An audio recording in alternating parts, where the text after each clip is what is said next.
strength, the importance of family, faith, personal responsibility. And this party embodies those values much more than the opposition.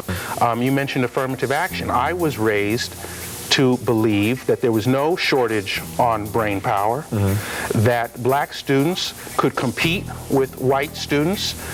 John Kerry spent 4.5 months in country, and he's been talking about it for 35 years. And that is the reason we're talking about Vietnam right now. I think certainly in a lot of areas, we can begin with, for instance, small business administration loans, up 75% under George Bush.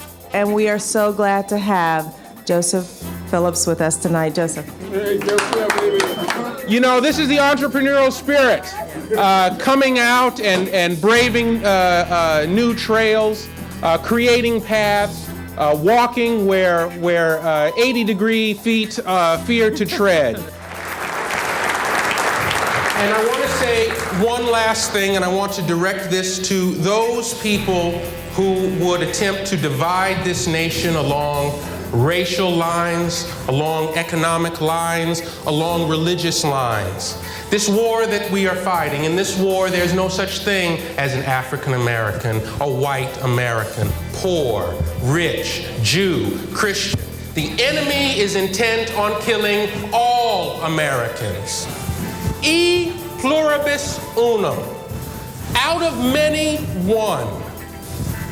Our strength, our hope, and our ultimate triumph will depend on our ability to stand together in the face of tyranny as one America.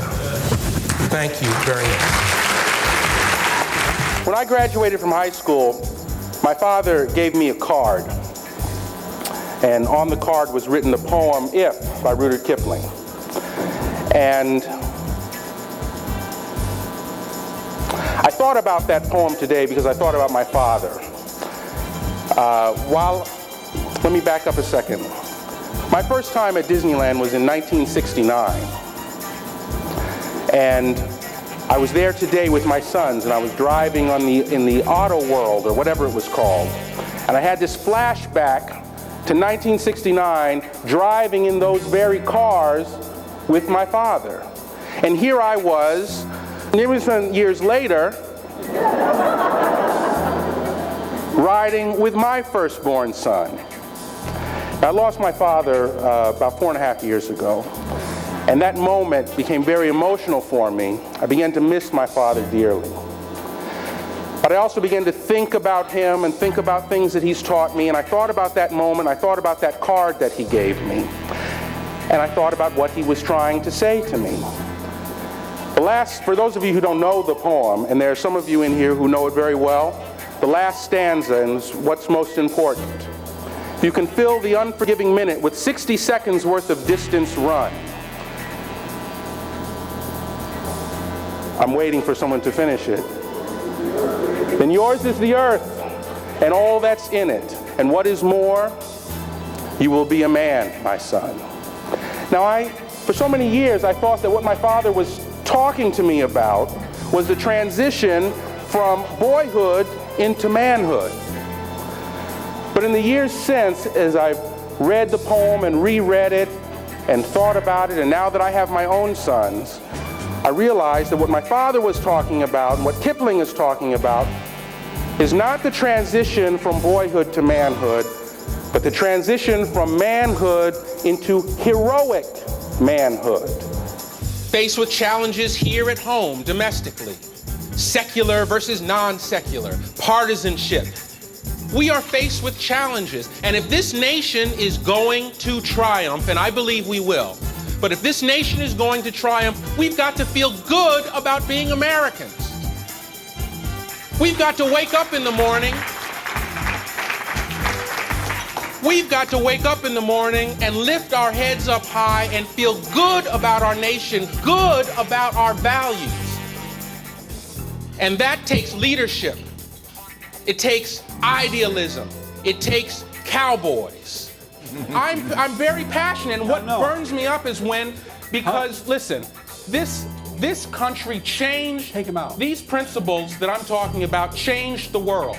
They're the same principles that Tutu and that the South Africans appealed to in the end to apartheid. They are the same principles that it's no mistake that the Chinese students in Tiananmen Square, it's the same principles that they appeal to. Okay. These principles of equality. And listen, this is important, because whether or not you believe that the founders believed them or not, the point is that they are American principles. And my question to you once again is, why would you not appeal to them? Why would you not reach back and grasp them?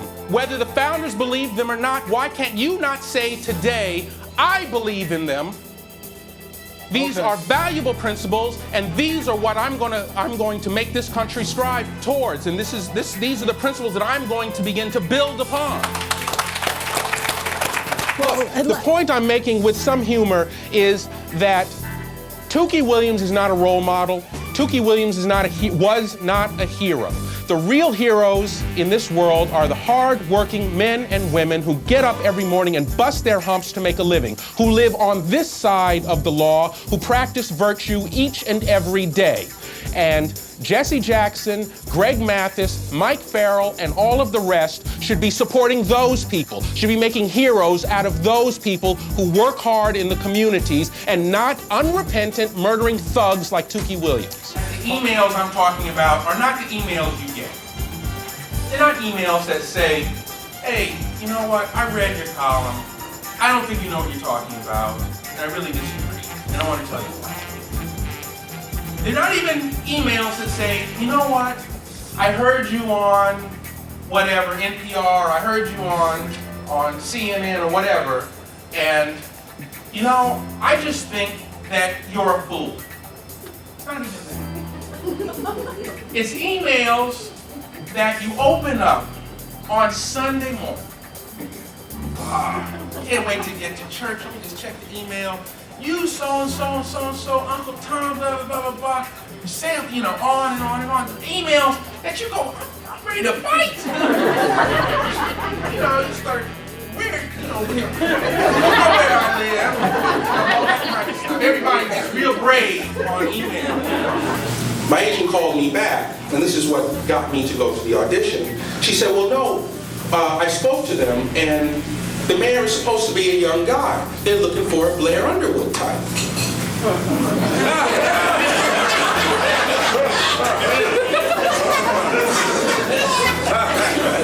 I said, that's all you had to tell them, brother. Because I know I look better than Blair Underwood. And this woman over here, she's shaking her head. Let me tell you something.